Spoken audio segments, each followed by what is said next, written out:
ప్రాంతాల్లో నెలకొన్న కరువు ఛాయలు ఈ ఏడాది వ్యవసాయోత్పత్తి నిత్యావసర వస్తువుల ధరలపై ప్రతికూల ప్రభావం చూపవచ్చని కేంద్రం తెలిపింది. వాతావరణ శాఖ అంచనాల ప్రకారం కర్ణాటక, రాజస్థాన్, గుజరాత్, మహారాష్ట్రల్లో వర్షపాతం 17% తక్కువగా నమోదైందని కేంద్ర ఆహార శాఖ మంత్రి కెవి థామస్ రాజ్యసభకు తెలిపారు. ఆహార ద్రవ్యోల్బణాన్ని కట్టడి చేసేందుకు అవసరమైన చర్యలు చేపడుతున్నట్టు తెలిపిన ఆయన గత 3 నెలల్లో కొన్ని మినహా మిగతా ఇతర నిత్యావసర ధరలు స్థిరంగానే ఉన్నట్లు రాజ్యసభకు సమర్పించిన లిఖితపూర్వక సమాధానంలో పేర్కొన్నారు.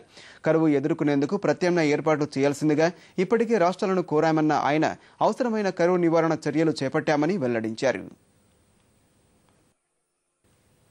ప్రాణాంతక వ్యాధి ఎయిడ్స్ నియంత్రణలో మన దేశం కాస్త మెరుగైన ఫలితాలు సాధిస్తోంది. దశాబ్ద కాలంలో దేశంలో ఎయిడ్స్ కేసులు 56% మేర తగ్గాయని ప్రభుత్వం వెల్లడించింది.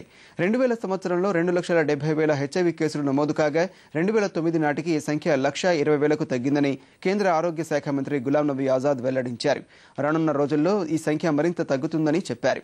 జాతీయ ఎయిడ్స్ నియంత్రణ కార్యక్రమానికి పార్లమెంట్ నుంచి స్థానిక సంస్థల వరకు ప్రజాప్రతినిధులు, స్వచ్ఛంద సంస్థలు అంతా సహకరించడం వల్లే ఇది సాధ్యమైందని ఆయన అభిప్రాయపడ్డారు.